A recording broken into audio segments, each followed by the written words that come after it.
Hey friends, this is a member-exclusive tutorial for building your own fragmented user intent model. Let me show you how. Let me start with a 30-second refresher on what fragmented user intent actually is.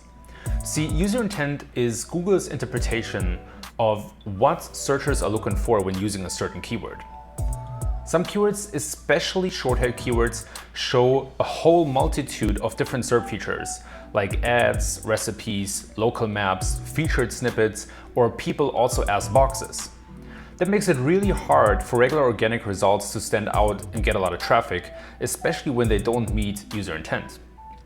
In my article Solving Fragmented User Intent, I also allude to how Google measures 3 different types of intent: the dominant, common, and minor search intent. So the fragmented user intent model helps you to measure all of this at scale and better understand what type of user intent applies to your keywords. Everything starts on the SERP feature table tab. That's where I classify user intent with SERP features.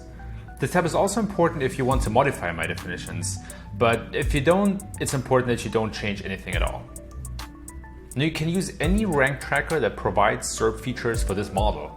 Ahrefs, SEMrush, Moz, Stat, you name it. They just need to track SERP features and allow you to export them. Because tools have different naming conventions, I included a table in the blog article I originally wrote so you can match it to the tool you use. Next, check out the current month tab. After you export your keywords with the SERP features, you need to clean it up a little bit so you have only the columns I show in my template.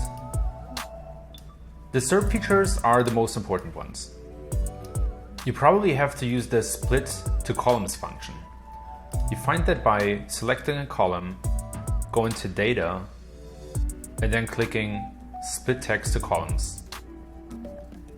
And the reason is that most SERP features deliver their exports in CSV and divide the values in the cells with a comma or a semicolon. Now, the first formula you have to apply in this template is for the SERP feature count. It's actually very simple.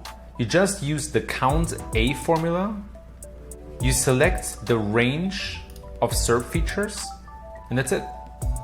What it will do is it will give you the count of SERP features for this specific keyword.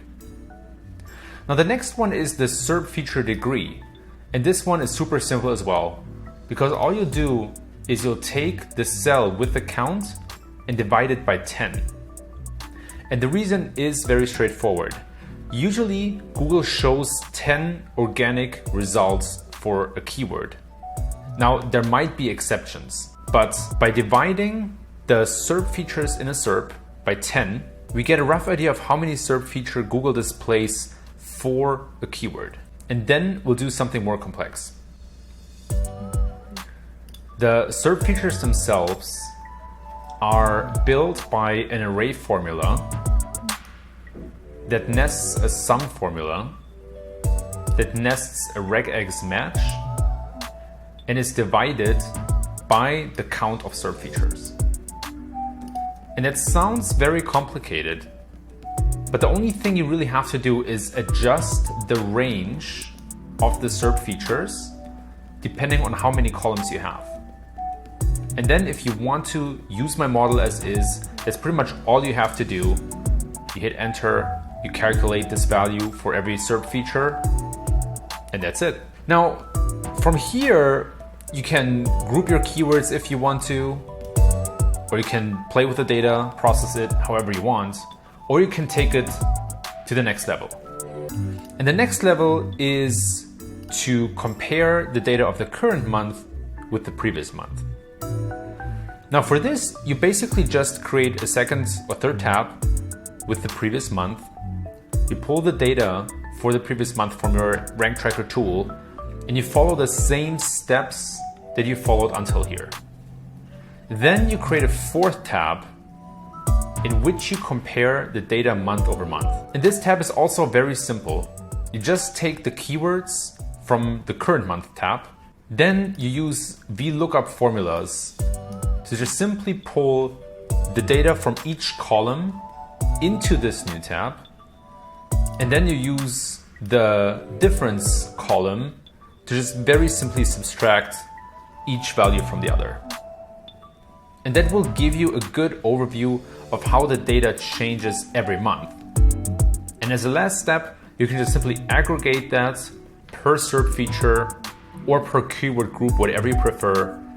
And then you have a great model that allows you to understand fragmented user intent for your keywords or for your sets. And now it's your turn.